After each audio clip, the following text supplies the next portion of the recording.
വലിയ ഇഷ്ടമാണോന്ന് ഞാൻ പറഞ്ഞു ചോദ്യമ്പറക്കള്ളിയെ മനുഷ്യജാതിയെ എല്ലാം ഇഷ്ടമാണെന്ന് പറഞ്ഞു.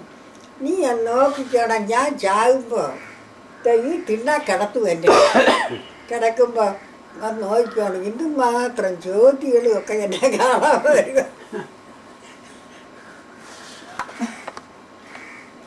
ഞാൻ അഞ്ചേരി ചെല്ലുമ്പോഴേ അന്ന് അഞ്ചേരിലല്ലേ പണ്ട് എല്ലാം അറിയാവുന്നവരല്ലേ, എന്നാലും ആരെങ്കിലും ഒക്കെ ജ്യോതിമാരും ഒക്കെ കാണാൻ വരും. അതിനായി ചോദിക്കുന്നു ജ്യോതിമാരെ ഇഷ്ടമാണോ.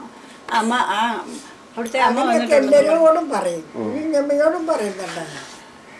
ഇവിടെ നോക്കിക്കാണോ അവരൊന്നും വന്ന് അവരോടൊന്നും വേണ്ടി ജ്യോതിമാരെല്ലാം അങ്ങോട്ട് പോകുമ്പോ വെള്ളം കുടിക്കും, ഇങ്ങോട്ട് വരുമ്പോ ചൂട്ട് വേണം എടുത്തോട്ട് വെക്കോളാൻ പറയും. അന്നേരം അവർക്ക് ദാഹിക്കുന്നെന്ന് പറയുമ്പോൾ ഇച്ചിരി വെള്ളം എടുക്കാൻ ചെല്ലുമ്പോൾ വിശക്കുന്നെന്ന് പറയുമ്പോൾ ഇച്ചിരി കപ്പ ഒഴുകിയതൊക്കെ അവർക്ക് കൊടുക്കുക. ഞാനിപ്പോൾ ജ്യോതിമാർക്കെല്ലാം ഇഷ്ടമാണ് എന്നെ.